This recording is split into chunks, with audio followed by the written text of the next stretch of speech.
Hola, bienvenidos a nuestra segunda clase.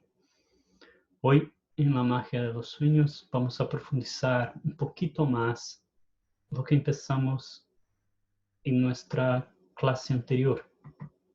Vamos a empezar con el reconocimiento de que cada parte de nuestro ser es una llama, una estrella reflejada en el océano de la conciencia, aprovechando cada alegría para nutrirse y seguir ardiendo, liberando señales de humo para guiarnos de vuelta a la plenitud. Estos señales son nuestros sueños. um, Como veímos en la clase anterior, nuestro ser interno emana energía desde el más profundo, buscando su camino para la manifestación, para la esencia, para la plenitud. La verdad interna sigue ardiendo y enviando sus señales para nosotros, para volvernos a nuestro eje, a nuestro centro, para volver a uno mismo.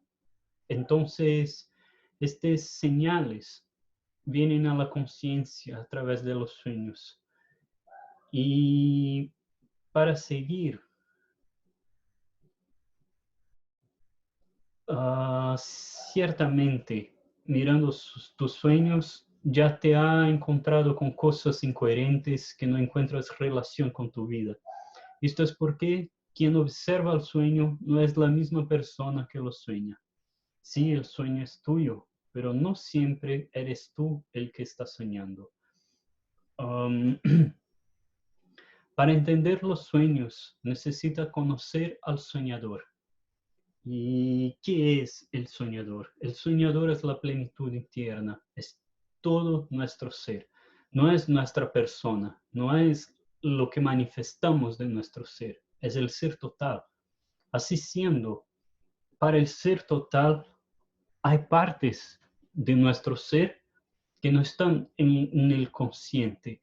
El consciente es una parte de la conciencia.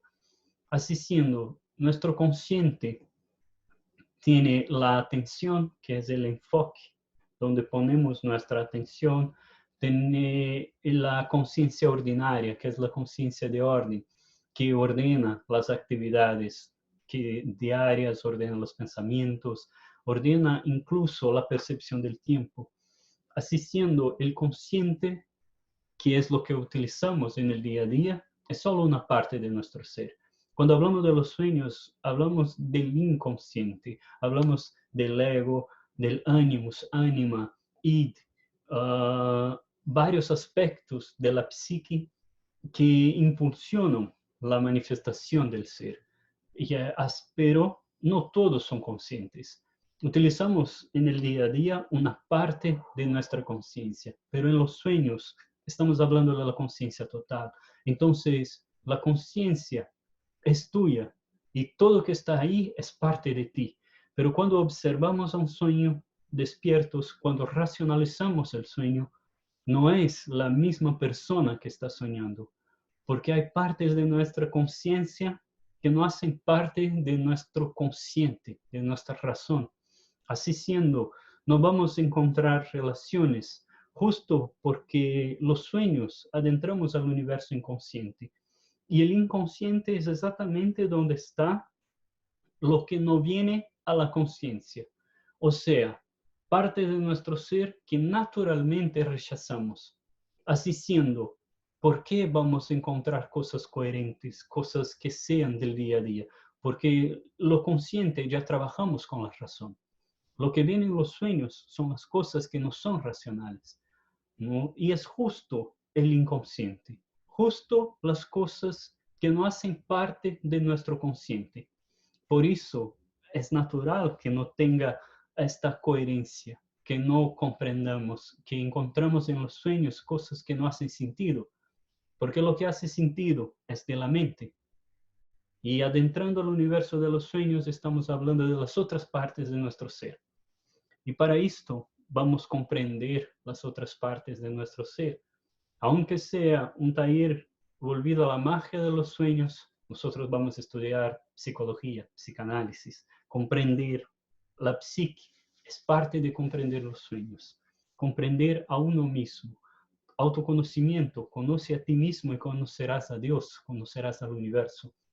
De esto se trata comprender los sueños, comprender a uno mismo y comprender al universo, más allá de nuestra realidad cognitiva, más allá de lo que ya somos capaces de ver en el universo.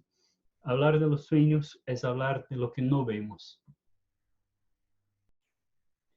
Entonces, vamos a empezar conociendo un poquito más de nuestro ser, de nuestra psique. Este dibujo, esta imagen, es una referencia a la psique como un iceberg. Y lo que tenemos de consciente es la puntita del iceberg. El ser total es mayor. Y la mayor parte de nuestro ser es inconsciente. Estás abajo del nivel de la mar. Así siendo, vamos comprendiendo las partes de nuestro ser, empezando por el id. El id es la fuente de energía psíquica. Es formado por instinto, impulsos orgánicos y deseos inconscientes. El id es la primera parte de la psique a se formar.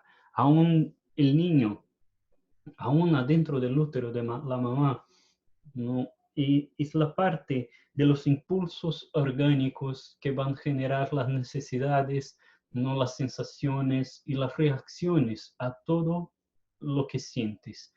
Es precognitivo, o sea, no es mental, no es racional, es impulsivo, es instintivo, no piensa, solo siente, solo manifiesta su sentir. Y el id es inmediatista, quiere todo ahora, ¿no?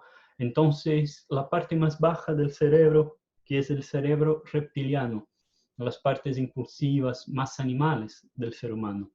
Entonces, como un niño busca la sobrevivencia, no tiene conciencia total de la separación entre yo y el otro, no inmediatista en sus necesidades, quiere ahora, no regaña, hace berrinche, porque esto es it, es impulsivo, siente todo muy fuerte, no racionaliza, no atora sus sentires, ¿no? Solo siente y manifiesta. Del id va a se formar el ego, que el ego se desarrolla a partir del id. En la medida que el bebé se da cuenta de su propia identidad, conocido como el principio de la realidad.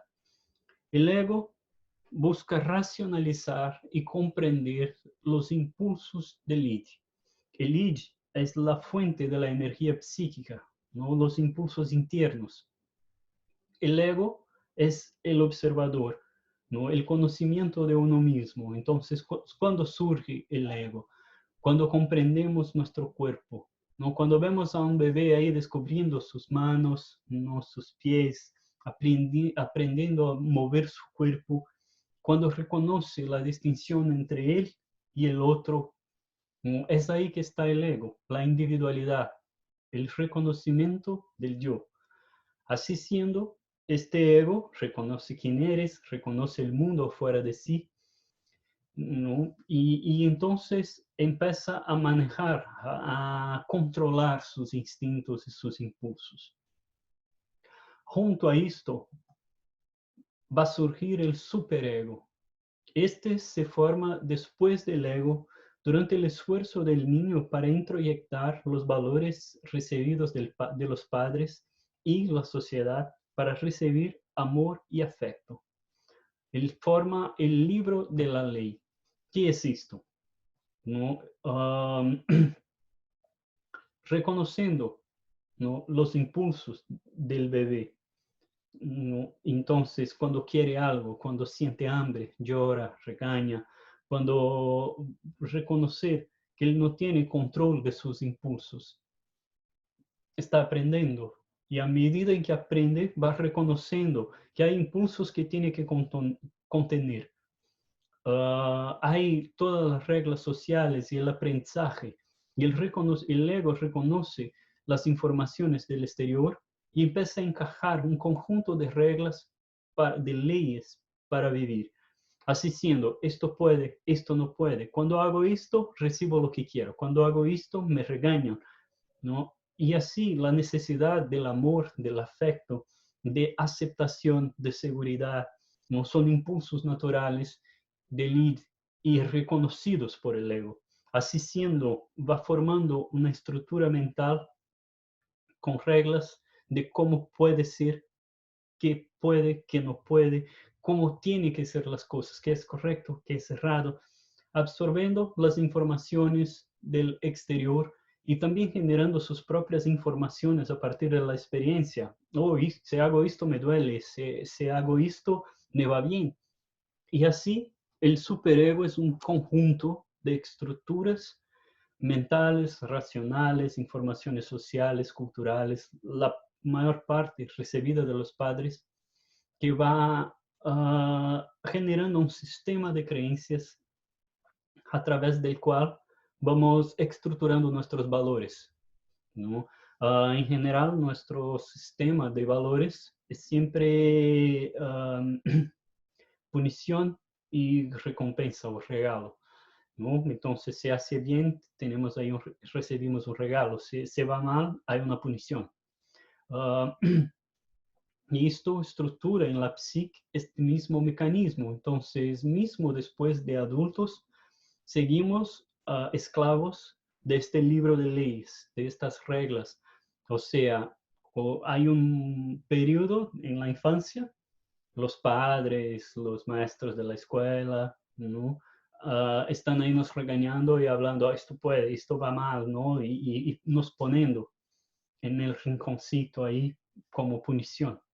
Cuando somos adultos, ¿no? Este libro de ley es tan fuerte que nosotros mismos nos ponemos en punición.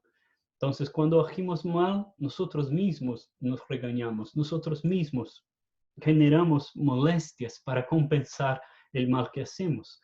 Esto genera un sistema a veces que es como un autosabotaje, no traicionar a uno mismo en lo que deseamos porque nos sentimos culpables por cosas que hacemos.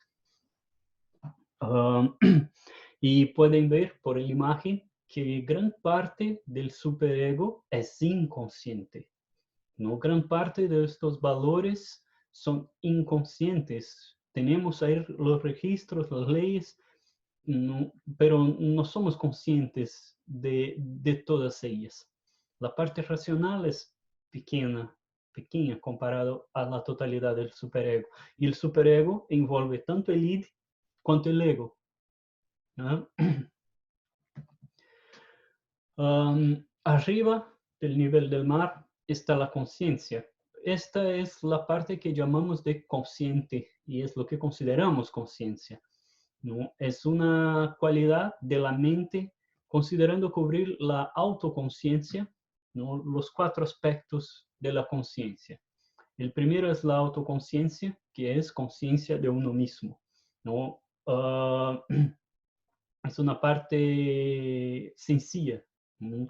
Pero para reconocer que algo o alguien es consciente, en primer lugar necesita tener conciencia de uno mismo, no necesita saber que es consciente, porque si es consciente, sabe que es consciente.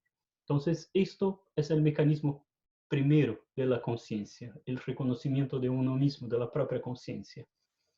La sensibilidad, que es la capacidad de sentir tanto a través de los sentidos físicos, como también de las cuestiones emocionales, la capacidad de administrar sus emociones, sus sentimientos. Sabiduría, todos los procesos racionales, conocimiento, entendimiento, la razón, la inteligencia. Y el cuarto aspecto es la subjetividad, o sea, es parte de la conciencia pensar sobre el desconocido, imaginar, trascender la orden original, las cosas de la realidad directa y buscar informaciones del abstracto, imaginar los dones artísticos, la música, las cosas trascendentes. Entonces, esta subjetividad, este pensamiento sobre cosas que no existen, no, la espiritualidad hace parte de la conciencia, la subjetividad. Esto forma el conjunto de qué es la conciencia. Entonces, ser consciente es reconocer la propia conciencia, reconocer que es consciente, estar ciente de uno mismo, mirar a uno mismo. Sensibilidad, reconocer sus sentidos, sus sensaciones, sus emociones y saber administrar todo esto. La sabiduría, la capacidad de aprender, estudiar, racionalizar, ¿no? Y la subjetividad, ¿no? Que aquí puede ser tratada como espiritualidad, pero no solo la espiritualidad, porque es esta conexión más profunda. La subjetividad es lo que nos lleva en este momento a estudiar los sueños, mirar este universo más allá, este universo abstracto. Abajo de todo está el inconsciente, y el inconsciente es el misterioso universo interior, depósito de todo lo que no es consciente y de donde los impulsos emanan.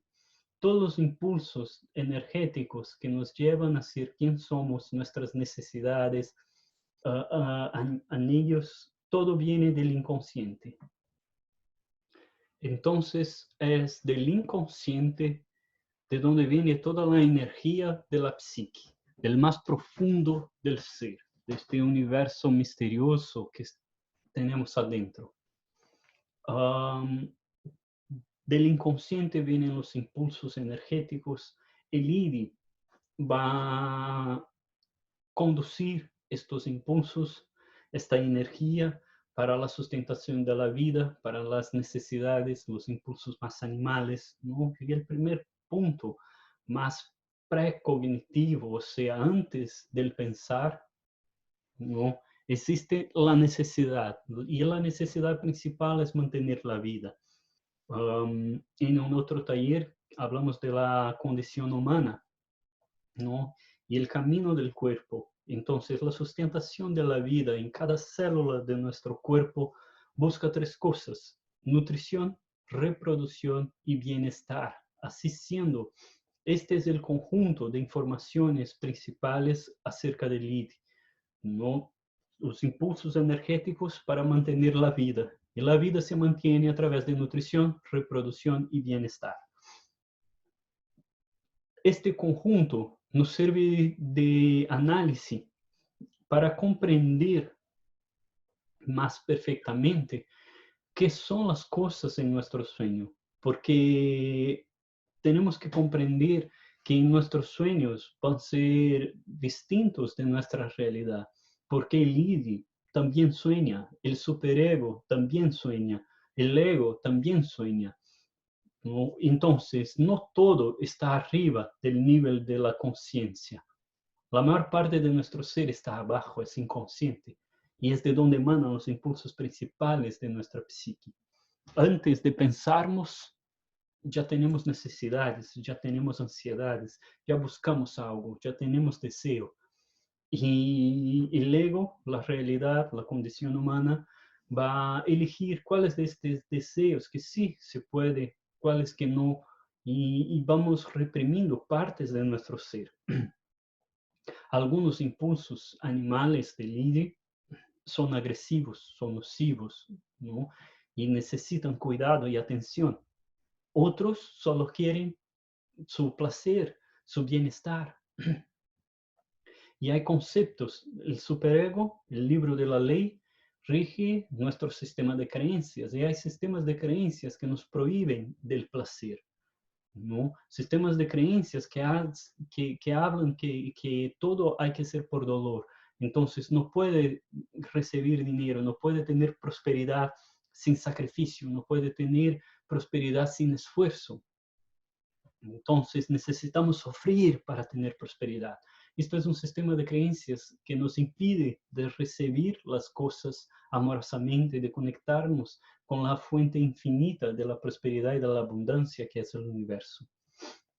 Por eso estudiamos estos elementos de la psique, para comprender con qué estamos soñando, quién está hablando a través de esta imagen en nuestros sueños.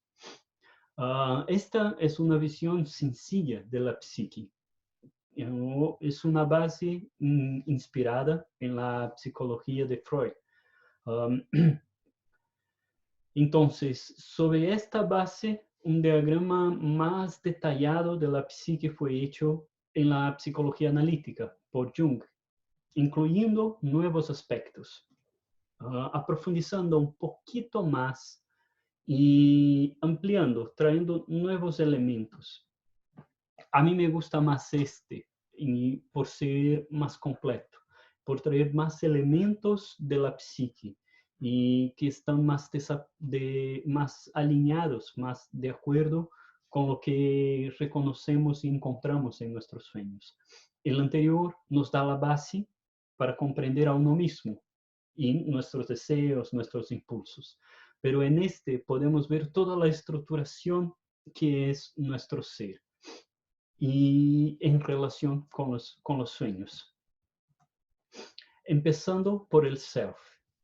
Entonces, self es uno mismo, la verdad interna. Es el centro de toda la psique. Es el creador de los procesos psíquicos. Integra y equilibra todos los aspectos del inconsciente y en situaciones normales debe proporcionar unidad y estabilidad a la personalidad humana. ¿Qué es esto? El self nos permite integridad. Entonces, en situaciones normales, el self mantiene nuestro equilibrio y estabilidad porque nos mantiene en unidad. Todas las partes de nuestro ser agiendo juntas, ¿no? Como una integridad personal, un reconocimiento de uno mismo y reconociendo los valores internos y todas partes del propio ser. Es como si tuviéramos un conjunto de personas adentro de nuestra mente, de nuestro ser, y todas ellas trabajando juntas. Esto es el equilibrio del self, porque todas son uno. Pero cuando tenemos un superego con sus creencias, padrones y sus leyes que nos impiden decir que nosotros somos, ya empieza la desarmonía, porque el self no puede hacer su trabajo, porque algunas partes de nuestra psique sí se puede, otras partes no podemos ser. ¿Qué genera esto? Básicamente, vamos a hablar de un niño o niña que es muy sensible, ¿no? Sensibilidad es parte de la conciencia. Y una gran sensibilidad es ser susceptible a las sensaciones del ambiente. Es más sensible al calor, es más sensible al frío, es más sensible a las emociones. Entonces vamos a tener un niño o niña que es más sensible emocionalmente, que llora con facilidad, que tiene miedo, que siente cosas distintas, porque tiene mucha sensibilidad. Um, obviamente, sus padres le van a decir, oh, no puede ser así, no puede ser tan sensible, no va a estar siempre llorando, no si es así sensible. La mamá, por cariño, por cuidado, no va a intentar protegerlo y la sociedad no es buena, muchas cosas, entonces no puede ser sensible porque va a sufrir mucho. O el papá ya va a decir, no puede ser sensible, tiene que ser fuerte, tiene que ser duro, no tiene que pasa. Entonces el conjunto habla que sensibilidad es malo. Así siendo, la persona, sea niño o niña, se va a endurecer, no se va a contener su sensibilidad, va a rechazar esta parte de su ser y se tornar más racional, se tornar más fría, más dura, más fuerte, más regañona. Um, entonces, el conjunto ya desarmoniza, porque la sensibilidad es parte de la conciencia, no se puede rechazar. Ser consciente es ser sensible. ¿No? Algunas personas son más, otras menos, pero alguien que tiene la sensibilidad va a oír y va a ser criado con la idea de que sensibilidad es malo. Y esto la hace reprimir su sensibilidad, reprimir sus sentimientos, sus percepciones, no creer que es errado sentir. Como, y es desde ahí que ya se empieza la distorsión y ya impedimos el self de mantener la unidad de nuestro ser. Entonces esto empieza muy temprano en la vida. Y de hecho es temprano en la vida que la mayor parte de los registros de la psique se hacen y es desde ahí que empieza la separación del yo. ¿Qué es la separación del yo? El concepto de self no es solo el concepto de que hay un centro, que hay uno mismo adentro de uno, ¿no? Que hay una verdad interna. Él es el concepto de que nos desarrollamos hacia afuera de nuestro ser. No tenemos un ego. El ego es yo. Vamos para ahí. ¿Qué es el yo? Ego es parte de la mente humana, compuesta de todo lo que vimos, vivimos y percibimos. Más que el simple yo, es la combinación de recuerdos, sentimientos e ideas que posicionan nuestro comportamiento y nos hacen conscientes. Así siendo, ¿quién soy yo? Yo soy el conjunto de mis experiencias, yo soy lo que aprendí, yo soy lo que vivencié, yo soy mi memoria, yo soy mis actos, yo soy el comportamiento, yo soy este que se pone de un modo específico adentro de una situación, ¿no? Perante los padres, yo soy el hijo, ¿no? En mi trabajo, yo soy un profesional, ¿no? En la escuela, yo soy alumno, yo soy maestro, ¿no? Entonces, esta localización social, esta localización adentro del sistema colectivo es el yo, ¿no? Y entonces, este yo es proyectado hacia afuera.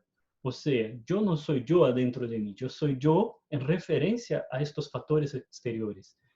Así siendo, el conjunto de las experiencias proyecta el yo hacia afuera, ¿no? Es el yo hacia la referencia, hacia a las estructuras del mundo, de la sociedad, de la cultura, hasta proyecta el yo a ser lo que aprendió. No es lo que es lo que aprendió. No es lo que hace, no es lo que siente, ¿no? Es un personaje, es un papel. Y este personaje del yo, que es la manifestación, se llama persona. Opa, invertir la orden, vamos a la persona, después volvemos a la sombra. Y entonces, la persona es construido en paralelo al ego y a la sombra desde el comienzo de la vida. La persona es la instancia psíquica responsable por la interacción con los demás y con el entorno en general. Esa es una estructura arquetípica cuya función principal es permitir la interacción del individuo con otros. O sea, ¿quién es la persona? La persona es el disfraz, la persona es esta imagen, ¿no?, proyectada al exterior. Entonces, el self es lo que siento, ¿no? Es mi yo más profundo, ¿no?, que solo existe adentro de mí. El ego es el yo que reconoce el yo más profundo y reconoce que tiene que hacer algo para vivir en este mundo. Entonces, el ego es el yo que quiere vivir en el mundo, ¿no? Y es la voz adentro de mi cabeza. La persona es la imagen que yo exteriorizo. Así siendo, mi ego es el regulador entre el yo verdadero adentro de mí y la fachada, ¿no? La imagen que yo voy a manifestar. Así siendo, el ego es quien decide qué voy a hablar, qué voy a expresar, qué el otro puede ver del yo, ¿no? Y esta imagen que los otros ven, este yo hacia afuera de mí mismo, es la persona. Entonces, persona es una personalidad, es un disfraz para el exterior.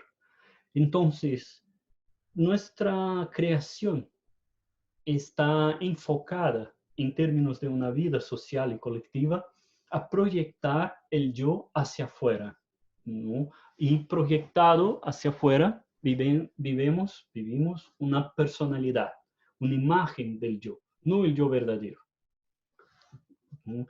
Esto genera separación y disociaciones de la psique. Y es esto que va a generar la sombra.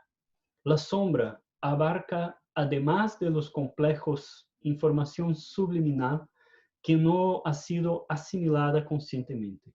En general, es vista como negativa porque contiene nuestros miedos y demonios, ¿no? Pero también puede guardar los dones y potenciales reprimidos o rechazados. Así siendo, ¿no? Volviendo al ejemplo del niño o niña y su sensibilidad, ¿no? ¿Qué pasa con esta sensibilidad? Esta sensibilidad va a ser rechazada, esta sensibilidad no deja de existir. Ella es apartada, ¿no? Aún más profundo de la psique, ¿no? Como una desimportancia, ¿no? Pierde valor, pierde presencia, ¿no? Pierde su actividad. Así siendo, va para la sombra. La sombra es lo que ocultamos adentro de nuestro ser, ¿no? Es la cajita que ponemos ahí lo que no queremos ver, no queremos aceptar, ¿no? Lo que sentimos, pero no queremos sentir. Entonces, esto es la sombra. En este caso, en este ejemplo, este niño o niña, ¿no? Va a poner a la sombra su sensibilidad. ¿Qué pasa con esta sensibilidad en la sombra? Va a se tornar un miedo, ¿no? El miedo de sentir, el miedo de ser débil, ¿no? El miedo de llorar o de demostrar sus emociones, pues esto es fragilidad. Y así siendo, va a tener un sentimiento de culpa, ¿no? Toda vez que entra en conexión con sus emociones. Y más que esto, estas emociones no van a ser trabajadas. No siendo trabajadas, no desarrollamos la inteligencia emocional para administrar esto. Así siendo, esta sensibilidad, vez o otra, va a aflorar, va a surgir, ¿no? Y va a ser catastrófica, va a ser caótica, va a ser muy intenso, porque no trabajamos esta sensibilidad, no tenemos la capacidad de administrarla. Y esta sensibilidad no se desarrolla junto con las otras partes de nuestra psique. Esta ainda es inmadura, ainda es id, ainda es precognitiva, ¿no? No racionalizamos, no desarrollamos ella, ¿no? Y cuando desarrollada, una sensibilidad consciente y desarrollada se torna muy útil para la vida, ¿no? Se torna empatía, compasión, la capacidad de sentir lo que los otros sienten, ¿no? Es una capacidad muy utilizada en las terapias alternativas, en la medicina, en la psicología, entonces en las artes, ¿no? Entonces esta sensibilidad puede se tornar canción, puede se tornar telas de arte hermosas, ¿no? Entonces esto es un potencial oculto en la sombra que puede generar miedo de sentir y que cuando desarrollado puede ser un don. Y muchas veces nuestras sombras traen los dones y potenciales más importantes de nuestro ser. Hay una canción aquí en Brasil que tiene una frase que a mí me gusta mucho y que es un cuestionamiento. Y ella pregunta, ¿cuántos defectos, cuántos errores sanados con el tiempo era lo mejor que tenía usted? Entonces, ¿cuántos defectos, cuántos errores, cuántas cosas vemos como malas y que en realidad son dones, son potenciales, son nuestros mayores, nuestra belleza, nuestros dones o nuestras cualidades más hermosas? ¿Ya? Y sí, la sombra tiene los demonios, ¿no? La sombra tiene nuestros miedos, la sombra tiene nuestros enojos, la sombra tiene las cosas más terribles de nuestro ser, nuestras culpas, ¿no? Nuestros aspectos más agresivos, viscerales y más feos, pero también tiene sus flores. Así vamos a hablar de ánimos y ánima. Ánimos y ánima en la constitución de la psique son las fuerzas masculinas y femeninas y todos tienen ambos los aspectos. El lado femenino de la personalidad del hombre y el lado masculino de la personalidad de la mujer deben poder expresarse en la conciencia y en las actitudes. ¿Qué es esto? ¿No? El self, el uno mismo, ¿no? El centro de la psique es pura energía, es pura vibración, ¿no? Puede ser llamado también de espíritu, de alma, ¿no? Y esta energía en su esencia no tiene distinción de masculino o femenino. El género es natural del cuerpo, de la materia orgánica, de la vida orgánica. En los impulsos originales no hay distinción. Y todas las personas tienen los dos aspectos, las dos energías, la masculina y la femenina, ¿no? Un principio activo, un principio pasivo, ¿no? Un principio agresivo, un principio amoroso, ¿no? ¿Comprenden? El masculino y el femenino están juntos adentro de la psique, son dos energías complementarias. Y todos tenemos las dos energías, que en este diagrama se llaman ánimos y ánima. Ambas las palabras vienen de la misma raíz latina que alma. Entonces son expresiones del alma. Una expresión masculina, una expresión femenina, una expresión activa, una expresión pasiva, una expresión más enojona, no más guerrero, una expresión más madre, más amorosa. Y todos tenemos los dos. Y para el equilibrio de la psique, estas dos energías, la masculina y la femenina, tienen que tener su espacio. ¿No? Es necesaria armonía de la fuerza masculina y femenina dentro del ser, ¿no? Y también en las actitudes. O sea, nadie puede ser solo masculino, ¿no? Sea hombre o mujer. Solo masculino es solo trabajo, es solo rectitud, racionalidad, es solo planeamiento, es solo deseo, conquista, fuerza, vigor, impetuosidad. Necesita del femenino. El femenino es amor, sensibilidad, compasión, aceptación, ¿no? El femenino protege, ¿no? Tiene cuidado, apapacha, ¿no? El masculino enseña, direcciona, pelea. Y individualizados son solo mitad del ser, ¿no? El masculino trabaja, pero el femenino ama. Y el masculino construye la casa, el femenino lo transforma en un lar, ¿no? Lo rellena de cosas buenas para generar de este ambiente algo más, algo emocional, algo más profundo, algo que envuelve a las personas. ¿Comprenden? Y estas dos energías están en la psique. Siguiendo, la visión de Jung distingue el inconsciente, ¿no? Y él trata del inconsciente personal y el inconsciente colectivo. Y el inconsciente personal es el depósito de todo lo que ya era consciente, pero fue olvidado o reprimido.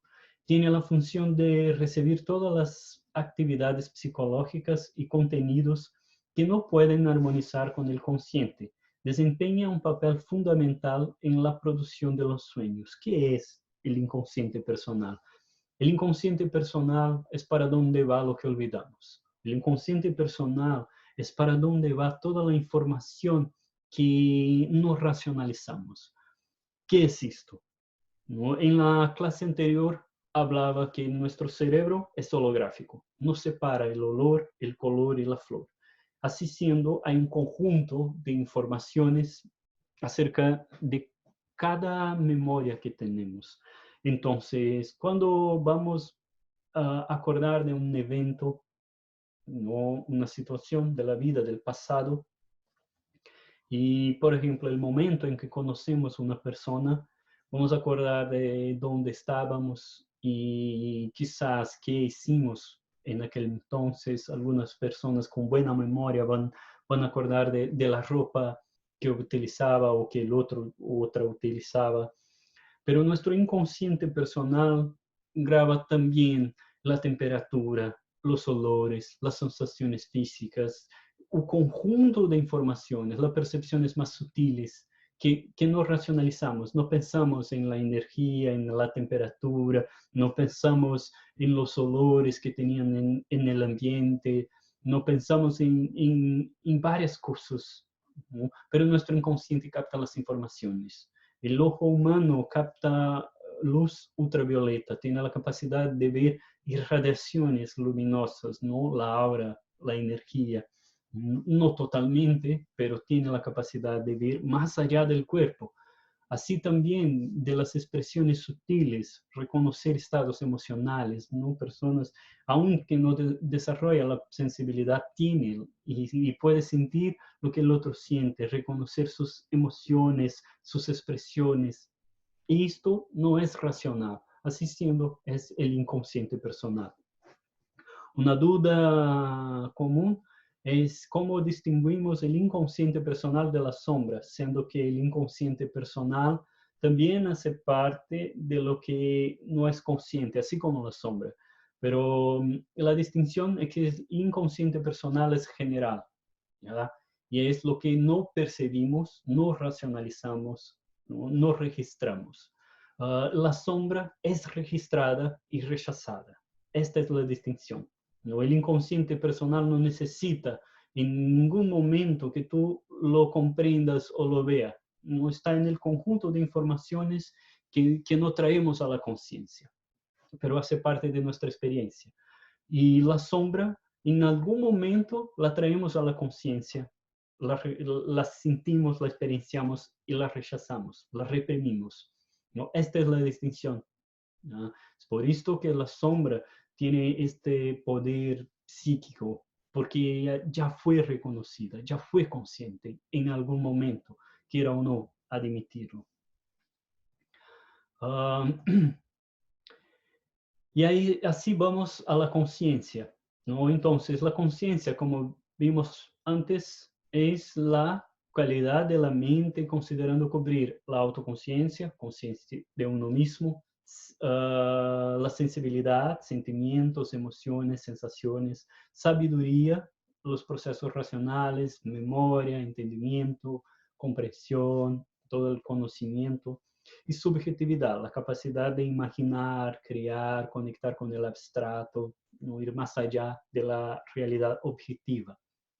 Pero para entonces, esta etapa del estudio, vamos a traer un concepto, que ser consciente no es lo mismo que percibirse en el mundo, sino ser en el mundo y del mundo. O sea, la conciencia no es solo la percepción de que estoy aquí, de que soy consciente, de que tengo este conjunto de informaciones, este conjunto de sensaciones, y administro todo esto y tengo mi subjetividad, mi imaginación, mis procesos abstractos.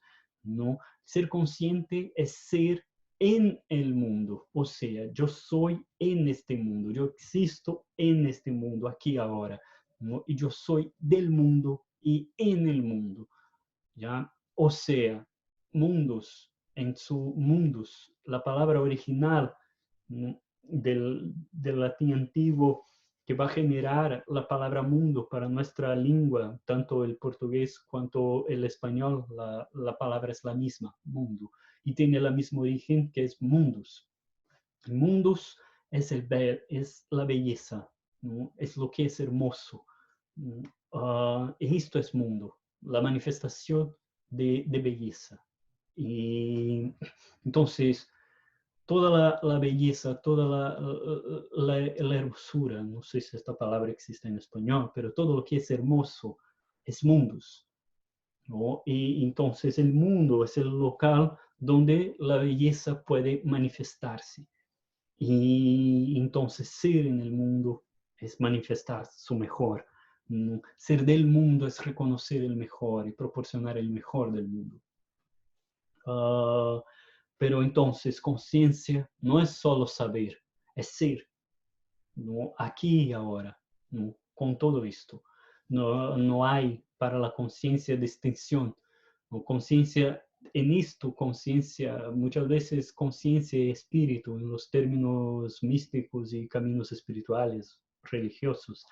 ¿No? Conciencia y espíritu tienen similitud, o sea, no podemos decir que nuestra conciencia es el espíritu, ¿no? Y el espíritu es conciencia. Pero aquí hay una distinción entre los dos. ¿no? El espíritu es afuera del mundo, la conciencia es en el mundo y del mundo. Y por último, el inconsciente colectivo. Y el inconsciente colectivo contiene una combinación de patrones y fuerzas universales prevalentes llamados arquetipos. Toda la información y experiencias humanas aparecen aquí como formas sin contenido que tienen la función de registrar todas las percepciones y comportamientos experimentados.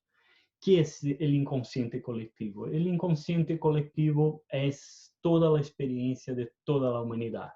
Es este aspecto de inconsciente, pero de todos. Entonces, aquí Jung y la psicología analítica va a llegar a un punto que es prácticamente místico. Y de hecho es místico, ¿no? Carl Jung, para desarrollar esta percepción del ser humano y de la psique humana, estudió con nativos indígenas y estudió la alquimia y aspectos espirituales, ¿no? Adentró a estudiar el ocultismo y varios contextos místicos espirituales. Y reconoció que el inconsciente individual en algún momento adentra el inconsciente colectivo, que el inconsciente no es totalmente individual, que en la profundidad de uno alcanza la totalidad y se mezcla a todos los seres, y que el inconsciente tiene una conexión, ¿no? Como todos siendo uno, y del inconsciente colectivo viene el inconsciente individual, están en comunicación. Entonces mi inconsciente está en comunicación con el inconsciente de toda la gente, ¿no? Como humanidad, ¿no? Y este inconsciente de la mente humana total, todas las experiencias, todos los tiempos, registra las informaciones a través de arquetipos. Los arquetipos son formas sin contenido, ¿ya? Entonces, es una forma, una idea, un molde. Y adentro de este molde va se poniendo todas las experiencias que son relativas a él. Entonces, un ejemplo arquetípico es mamá. ¿Qué es mamá? Entonces, cuando pensamos qué es mamá, vamos a ver la idea de qué es ser mamá. Tenemos nuestra mamá como un ejemplo de mamá. Tenemos la madre tierra para algunas culturas. Tenemos la mamá de Jesús, ¿no? Entonces tenemos María como esta madre espiritual, así como otras madres espirituales que ejemplifican el concepto más amplio de la madre. Y las mujeres también tienen la imagen de que es ser mamá por la propia experiencia de maternar y que son ellas mismas como mamá. Y todo esto genera un conjunto de informaciones acerca del arquetipo de mamá que puede ser muy diverso, muy distinto. Entonces, la idea que tenemos de mamá es la madre espiritual, la madre tierra, la persona como mamá, la mamá que nosotros tuvimos. Y entonces, todo esto rellena la forma, el molde de la madre. Entonces la madre es un arquetípico que va siendo llenado por todas las experiencias acerca de la madre, así como el padre es un arquetipo que va siendo rellenado con todas las informaciones de qué es ser padre, tanto las ideas cuanto todas las experiencias de todos los padres. Y esto vale para muchas cosas y en profundidad todo nuestro sistema de lenguaje es arquetípico. O sea, cada palabra es un arquetipo, cada palabra es un molde donde ejemplifica alguna cosa. Entonces, cuando hablamos silla, estamos hablando de un objeto con cuatro patitas y que tiene ahí su asiento, su lugar de sentar, su escobro, ¿no? Tiene una guarda para acostarse, pero hay de madera, hay de hierro, hay de todas formas y todas maneras. Entonces, cuando hablamos silla, no estamos hablando de una silla, estamos hablando de la idea de silla. Y dentro de esta idea de silla hay varias cosas, puede ser de muchos colores, puede ser de muchos materiales, puede ser de muchas formas, ¿no? Así siendo, todas las palabras son arquetipos. ¿Para qué estudiamos todo esto? En el observador, en el sueño, somos observadores del viaje legendario de nuestra vida, ¿no? Y estamos reconociendo los múltiples aspectos de nuestro propio ser, porque en los sueños estos múltiples aspectos van a se manifestar, van a hablar con nosotros. En el sueño tenemos ahí el ego racionalizando, mira, ¿cómo hago para encajar este sentimiento en esta realidad que no lo permite? Vamos a tener ahí el superego manifestado en el sueño como un cura o como un juez, un abogado, ¿no? Defendiendo sus leyes, sus creencias y comparando el superego, el sistema de creencia o de leyes con el ego, la vida, o con la persona, la imagen, no un cura en un sueño, un cura regañando la ropa que estás utilizando, ¿no? Es una comunicación del superego y la persona, ¿no? Entonces, cuando vemos, estamos en un sueño con nuestra madre, estamos hablando de, no necesariamente de nuestra madre, estamos hablando del ánima, de la energía femenina, ¿no? Vinculada al arquetipo de la madre, del inconsciente colectivo, y también de nuestro propio inconsciente personal y nuestra memoria de nuestra madre, ¿no? O quizás nuestra persona, en caso de mujeres, ¿no? Va a ser nuestra persona si somos madre, ¿no? Y el femenino de un modo general. Entonces, ahí es la cuestión, ¿no? Cuando estamos soñando con nosotros mismos, nosotros en el sueño, ¿quién es este yo en el sueño? ¿Es ego? ¿Es persona? ¿Es ánimos? ¿Ánima? ¿No? ¿Es id? ¿Es impulso? ¿Es visceral? ¿Es instintivo? ¿No? Y así necesitamos comprender este universo de la psique para saber quién está soñando.